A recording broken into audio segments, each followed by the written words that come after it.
Juan Hernández, del periódico Basta, del Grupo Cantón. Bueno, ahora sí me voy a despachar con algunas preguntas. Ahora sí, les voy a seguir el ejemplo. Bueno, la primera es, hoy en la mañana le preguntaron al presidente López Obrador sobre el estado de salud del doctor Hugo López-Gatell, pero aquí, bueno, estamos viendo que se manejan a veces versiones encontradas, que si está hospitalizado, que si no. Entonces, bueno, conocerlo de viva voz, ¿cuál es el estado ahorita del estado de salud del doctor Hugo López-Gatell? ¿Cómo sigue? ¿Cuándo? Bueno, ya por fin podremos verlo, porque creo que todavía va a tardar una semana más, ¿no? Por lo que estamos escuchando, pero queríamos confirmarlo. Y bueno, antes de nada, de darle la bienvenida otra vez aquí a las conferencias. Gracias. Mira. Muchas gracias y muchas gracias por el interés. Sí, el doctor López-Gatell está evolucionando muy bien en su recuperación. Yo hablo todos los días con él, no para molestarlo, trato de no molestarlo en cuestiones de trabajo y casi se lo tenemos prohibido. Pero bueno, hablo para ver cómo va y va muy bien. Se siente con ánimo, ha ido evolucionando muy bien, está en su casa desde el lunes y ha estado pues cada vez con menos síntomas. Al final tenía algunos síntomas todavía residuales, pero ya prácticamente está prácticamente considerado como asintomático, y solamente terminando un poco pues la recuperación que requiere, ¿no? Sí tuvo un cuadro COVID moderado, y pues los pacientes que tienen COVID moderado pues requieren más tiempo de recuperación. Entonces pues está muy bien y siguiendo pues las indicaciones del reposo y que se mantenga en casa. ¿Cuáles serían estos síntomas residuales? Y sobre todo también confirmarnos de que no volvió a ser hospitalizado porque se volvió a manejar esa versión. Totalmente lo confirmo, no está hospitalizado y no se ha vuelto a hospitalizar desde que llegó el lunes a casa, se ha mantenido en casa. Y no, pues realmente son los mismos síntomas residuales. Tampoco conozco la evolución, no tengo yo el contacto directo con su grupo médico.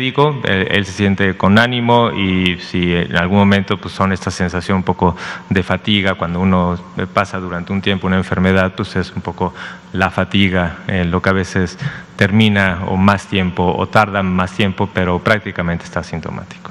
Ok, segunda pregunta. Referente a los municipios que van a recibir estas nuevas vacunas, ya tiene ¿nos podría adelantar cuáles podrían ser? Si estamos hablando en un principio que se manejó que iban a ser los de la periferia, estábamos hablando de Nezahualcóyotl, estábamos hablando, porque ya incluso están informando que ya están preparando ellos para la vacunación, ¿no? Entonces, si nos podría confirmar si está contemplado Neza, si está contemplado Iztapalapa, o también se había manejado incluso hasta Benito Juárez, precisamente por el alto, porque es una de las alcaldías que tienen más alto, ¿cómo llamarle? Población adulta mayor. Entonces, si nos pueden adelantar ya cuáles van a ser las primeras alcaldías que van a recibir estas nuevas vacunas. Gracias, Sigrid. Entiendo la necesidad y la inquietud de todas las personas de saber cuándo, si ya se seleccionaron o no. Es importante, considerar que la selección de los municipios es un proceso iterativo. Entonces, hay una propuesta con base en una serie de indicadores. En general, se está siguiendo una regla general de tener una distribución equitativa en todas las entidades federativas. Y una vez que se define pues, cuántas dosis de cada una de las vacunas puede llegar a la entidad federativa, se va identificando estos municipios que se puedan cubrir al 100%. Y tiene que haber una conciliación entre lo componente técnico, ¿no? De decir si se puede, está la red de fría bien, tenemos los equipos de salud bien completos, tenemos las brigadas completas, tenemos gente que permita operativamente atender las brigadas, y este componente, o sea, lo técnico y lo operativo para la convocatoria. Entonces, y esto se hace también en conjunto con las autoridades estatales, ¿no? En general se está participando en prácticamente todas las entidades muy bien y muy cercana, y desde aquí nuestro gran agradecimiento a las entidades federativas que cada vez tenemos pues, trabajo conjunto, corresponsabilidad clara de atender y de participar activamente. Y claramente las entidades federativas, tanto el componente técnico, que son estos comités estatales de vacunación, como también en muchos de los componentes operativos, pues también tienen un rol importante en la decisión. Y por eso les hemos dejado a estas relaciones locales que pues definan, y cuando ellos consideren que se tiene que hacer la convocatoria, hacen la convocatoria. Lo que sería un error es que de nuestra parte, digamos, un municipio que al final en esta decisión local se pueda hacer un cambio o que existe. Entonces, ellos, cuando se defina, las autoridades locales, junto con nuestro enlace federal, tanto en el componente técnico como en el componente operativo, hacen la convocatoria, hacen el anuncio. Entonces, no podemos y no debemos dar un adelanto en estas vespertinas. La convocatoria es local y eso va a corresponder a las autoridades locales. Y bueno, y finalmente una tercera, que es una inquietud que se estaba manejando aquí en redes sociales, referente a aquellas personas que se brincaron, se brincaron la fila. A final de cuentas, ellos recibieron su vacuna. La pregunta es si ya recibieron ellos su segunda dosis, porque bueno, tienen que completar el esquema, ¿no? Y para que no haya un descontrol. ¿Ya recibieron ellos su segunda dosis? ¿Qué pasó ahí con esos casos? Gracias. Realmente son casos puntuales. Pues al principio, cuando llegaban 3,000 dosis, pues igual hicieron más ruido del que ahora realmente representa, ¿no? Entonces, sí, fue un llamado importante. Fue mucho en este inicio de vacunación en personal de salud. Y también tuvimos algunos casos que sonaron, ¿no?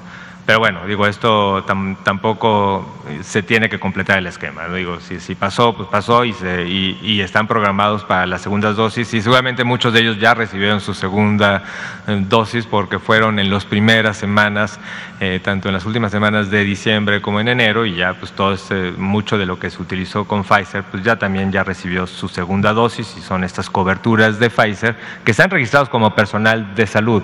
Si no eran personal de salud y estuvieron o se saltaron la línea o se hicieron pasar por personal de salud de primera línea, pues seguramente están en ese denominador de los que están recibiendo su segunda dosis.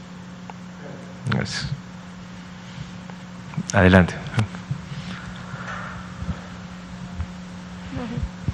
Gracias. Buenas noches, Liliana Noble de Pulso Saludable. Doctor López Ridaura, quisiera saber qué pasa con la vacunación para las personas que tienen consultorio privado. Me preguntan en el área de Tlalnepantla, que todavía no han sido vacunados, no han sido considerados, ni tampoco dentistas. Y también me acaban de avisar que hay gente del personal administrativo que también funge dentro del área COVID del INER y todavía no han sido vacunados. ¿Cuándo podría llevarse a cabo esto? ¿Y cómo pueden tener acceso a un registro de estas personas que tienen consultorio privado para poder acceder a la vacuna? Esa sería una primera pregunta. Muchas gracias. Sí, muy importante pregunta, porque es una cosa y aprovecho para también pues, dirigirme a mis colegas, personal de salud, en esta definición que ha sido una definición pues, compleja tal vez de explicar y de entender. Pero claramente el grupo prioritario en personal de salud era este grupo que le llamamos personal de primera línea.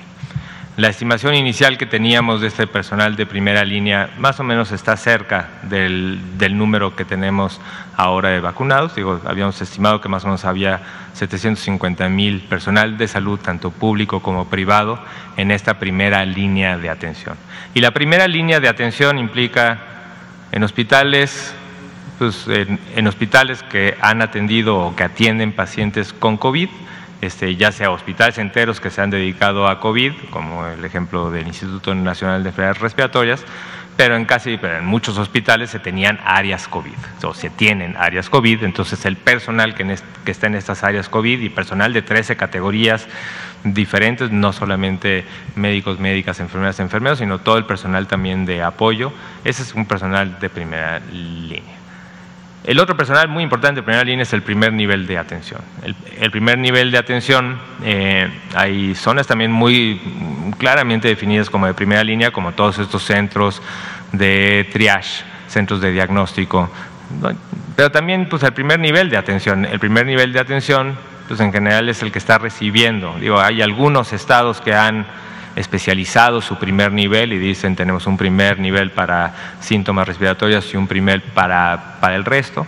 Pero en general el primer nivel de atención es un primer, cuando no está especializado en algo, es un primer nivel que se considera el personal de salud de estas unidades de primer nivel como personal de primera línea. Laboratorios, ¿no? La gente, químicos, químicas que trabajan en los laboratorios diagnósticos, tanto de la red como de la red ampliada, ¿no? También es importante.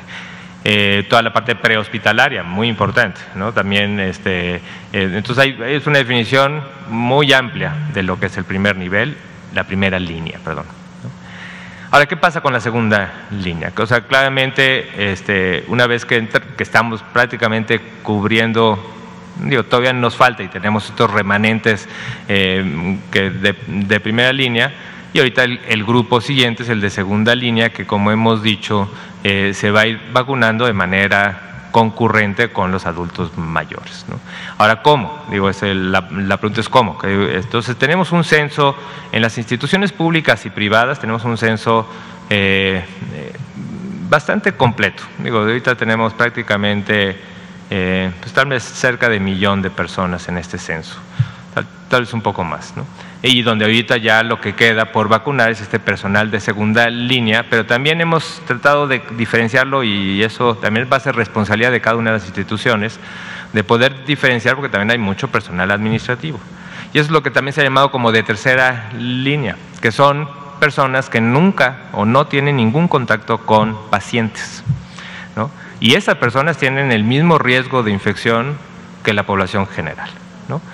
Ese grupo se va a ir vacunando conforme a su edad y su municipio. El de segunda línea, que sí tiene contacto con pacientes, entendemos que sí, que tiene un mayor riesgo que la población general, y además es un personal prioritario, es un personal prioritario que tiene que seguir atendiendo, hay mucho atención médica que se tiene que hacer de otras cosas no COVID, y por eso es un personal estratégico.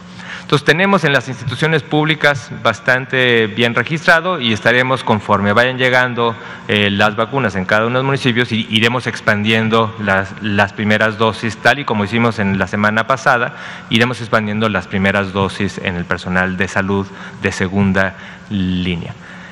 El reto de las personas que no tienen una práctica en instituciones públicas, que tampoco están asociados a donde obtuvimos la gran mayoría de los censos del personal privado. Tuvimos, por ejemplo, con Cruz Roja fue fácil. Cruz Roja tuvimos censos, se evaluaron, se discutieron, se clasificaron y muy bien.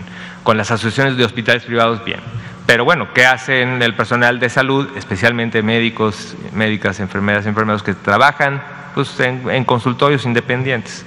Entonces estamos ahorita, digo, y es un grupo que no es que se quede atrás, sino que tenemos que registrarlo, y justo estamos trabajando ya en la forma en que puedan ir acudiendo a los diferentes centros de vacunación con un preregistro que de una manera sencilla puedan corroborar que son personal de salud que tiene atención a pacientes para que puedan de manera concurrente con adulto mayor pues vacunarse. Entonces yo sí espero que a partir de la próxima semana el lineamiento esté claro, que sea con orden, y la idea general es que conforme vayan llegando las vacunas a los diferentes municipios, que además siempre en general hay excedentes porque tenemos una expectativa de vacunar pues tal vez no al 100%, pero sí cerca del 80-85% de lo que tenemos en el censo de adultos mayores, y en general estamos cerca del 70%. Entonces, se puede incluir en estas mismas estrategias de vacunación sin necesidad, dependiendo del grupo, de abrir puestos especiales para personal de salud. Entonces, justo en esa evaluación estamos,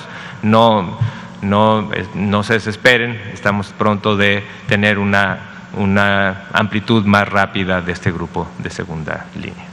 Gracias, doctor. Y también preguntarle, entiendo que cuando llega el embarque y deciden trasladar a algún estado de la República, por ser descentralizada la Secretaría de Salud, cada Secretaría de Salud local es responsable de diseñar su estrategia de vacunación y no seguir un plan parecido o igual a Ciudad de México. Si me equivoco, me corrige. Pero llama la atención que en el estado de Hidalgo, como se hizo la convocatoria a nivel nacional, los adultos mayores se registraron en la plataforma y ahora les están pidiendo a partir de hoy que vayan y hagan filas de más de 20 horas. Han estado ahí las personas formadas sin sana distancia porque llegan en tumultos, porque les avisan que lleguen de 8 de la mañana a 5 de la tarde aproximadamente, y entonces les van a dar un turno y luego ese turno les va a hacer acreedores a la vacuna, el día y el horario. ¿Por qué está pasando esto? Bueno, a ver, primero aclarar, la estrategia es una estrategia federal. Y lo que se conformó, ya están también los lineamientos publicados en la página de coronavirus.gov.mx, un poco la estructura de cómo funciona la estrategia federal, pero se nombraron 32 enlaces. Hubo este decreto, hay un decreto que también es público, que se publicó en el Diario Oficial de la Federación, donde se definió la estructura de la estrategia federal y el componente de las brigadas especiales como una acción extraordinaria. Y en ese decreto secretarial, que lo firmó el doctor Alcocer, y está publicado en el Diario Oficial de la Federación, se menciona que la Secretaría de Salud Federal nombrará, y así fue el doctor Alcocer, y dio el nombramiento a 32 enlaces federales. O sea, 32 enlaces estatales de la estrategia federal. En general son, todos ellos, también mi agradecimiento porque ha sido un trabajo intenso en el que han participado. Vienen en general de 4 instituciones, pueden ser o CEMAR, SEDENA, INSABI y el IMSS, ¿no?, que han cubierto las 32 enlaces. Y este es el enlace, y esta persona es la responsable de la estrategia, ¿no? Y es más, es la responsable del resguardo de las vacunas, es el responsable. Ahora, no puede solo, es una persona, pues no va. No. Entonces, ¿cómo lo hace? Entonces, en general tiene como 2 cuerpos importantes. Uno es el componente operativo, ¿no? Operativo que también, a través también del enlace con bienestar, se ha trabajado con los servidores de la nación porque tienen esta estrategia operativa de poder organizar, ver a nivel comunitario. Y tiene un componente técnico que en general lo que están haciendo es trabajar con los comités estatales de vacunación, donde además de la Secretaría de Salud, quienes coordinan estos comités estatales, están también representadas ahí las instituciones federales, IMSS, ISSSTE, PEMEX, SEDENA, CEMAR, como técnicos, como que los que han llevado tradicionalmente son los que tienen la gran experiencia de la aplicación de la vacunación. Entonces, ¿cuál es el papel de la Secretaría de Salud? Pues principalmente estos COEVAS, pues precisamente los preside el secretario de Salud del Estado. Entonces, aquí es donde está la colaboración y aunque ha sido a veces, la conciliación se tiene que hacer, ¿no? Lo que hemos pedido a este enlace, que le demos enlace Correcaminos, es entrar en esta conciliación entre la operación y lo técnico, pero al final la responsabilidad de llegar a este consenso es eso. Y ahora, en general, y eso ha pasado en todos los estados, pues la operación se hace con la Secretaría de Salud. Se hace, ¿por qué? Porque están vacunadores de todas las instituciones. En los puestos tradicionales de vacunación, en los sitios, cuando se tienen que expandir, hacer sitios masivos, se logra también colaboraciones, a veces también con los municipios que también apoyan, ponen toldos, ponen sillas. Entonces, es una coordinación compleja, pero muy exitosa. Ha sido gran. Puede haber cuestas. Entonces, ahora, ¿cómo se hace la parte de la programación? Eso es una cosa que desde la Federación nos costaba mucho trabajo también definir lineamientos de programación porque son locales. Y pues cada lugar tiene la forma que sabe que funciona la programación, ¿no? Entonces esto se ha dado y el enlace estatal se coordina con las autoridades locales para ver la mejor estrategia de programación. Puede ser que de repente tenga que corregirse, ¿no? Y así pasó en Ecatepec los primeros días. Fue complejo y rápidamente se resolvió, con un gran apoyo del Estado de México, con un gran apoyo de los servidores de la Nación, y al segundo día se empezó a resolver. Y eso puede pasar, no sé exactamente el ejemplo de Hidalgo, dónde es, pero sí, sabemos que la programación, pues ahí agradecemos mucho, ahora que se están instalando estos sitios masivos, como lo que fue en Ecatepec, los sitios en Xochimilco, pero también están propuestos en Baja California, en Monterrey, en Tabasco, en todos lados se están proponiendo estos sitios masivos de vacunación. de alta eficiencia, en general en las ciudades, y aquí ha habido pues un apoyo muy importante de los gobiernos estatales. Bien, gracias. Y finalmente, doctor, en México se están aplicando al menos hasta hoy 4 diferentes tipos de vacunas. Mi pregunta es, si todas ellas tienen diferente nivel de eficacia, ¿no debería de importar eso tanto en un tema de eventuales rebrotes, ya cuando estuviera la población vacunada? Porque lo más importante es que todas ellas cumplen al 100, o eso es lo que ha dicho la literatura, con una protección de la enfermedad grave que te lleva al hospital y eventualmente pudieras perder la vida. Gracias. Creo que es importante, uno, tener la certeza en esa respuesta, y esto también me dijo más a la población, es, en general las vacunas cuando se aceptan para su uso de emergencia son prácticamente equivalentes, ¿no? La información con la que se cuenta de lo que fue el ensayo clínico, que es donde tenemos las primeras estimaciones de eficacia, pues son las primeras estimaciones de eficacia, ¿no? Y han cubierto pues el límite para decir son eficaces. Pero lo dejo así, son eficaces, todas son eficaces, ¿no? Si se aprobaron como para su uso de emergencia, son eficaces. Que al final puede haber una variabilidad en la efectividad ya real, puede haber, ¿no? Pero no tenemos elementos como para saber ahorita con precisión cuál de ellas, cuál de las vacunas van a ser más efectivas, ¿no? Comparando esta de la eficacia del ensayo clínico contra la efectividad ya en campo. Entonces, muy importante, ahorita, como han dicho, la mejor vacuna es la que te toca, ¿no? Y es así, o sea, todas las vacunas son equivalentes, tienen la misma eficacia, tienen la misma efectividad. Ahora, sí, a veces hablamos de estas eficacias, efectividades para contraer la enfermedad, pero donde más eficacias y efectivas son es para los casos graves, ¿no? Y es muy importante, ¿no? Y ahí es donde, ahora, eso es donde menos información tiene, porque cuando tienes un ensayo clínico, como pasa con COVID, pues solamente una proporción de ellos son graves. Entonces tienes menos información de los ensayos para saber qué tan eficaz fue para los casos graves. Pero en general están siendo, aunque hay más incertidumbre, son mayores que la eficacia general para cualquier tipo de contagio. Entonces, y eso es también un dato muy positivo, ¿no? Ahora, la otra cosa que se está evaluando es qué tanto impacto tienen las variantes en estas vacunas. Y esto es una cosa que se va a estar evaluando continuamente, ¿no? Y pues conforme, como también ya hemos hablado, van a ir surgiendo variantes, diferentes variantes, y conforme están las variantes, las mismas industrias están probando la eficacia para las variantes. Y en general no ha habido así contundencia para decir variantes que están totalmente libres de acción de las vacunas, ¿no? Es posible que pase, sí, no estamos seguros, pero ahorita lo importante es tener una cobertura total con estas vacunas, y si después encontramos variantes que tienen una transmisión comunitaria importante y que no tienen eficacia o efectividad las vacunas contra estas variantes, pues se tendrá que generar esquemas distintos para refuerzos o para revacunaciones, ¿no? Pues es el esquema general, pero ahora puedo decir que son eficaces, equivalentes, y que son eficaces para las variantes que están actualmente en transmisión. Gracias. Gracias, buenas noches. Arturo Contreras, de pie de página. Saber qué va a pasar con los 15,000 mexicanos que formaron parte de la prueba de CanSino.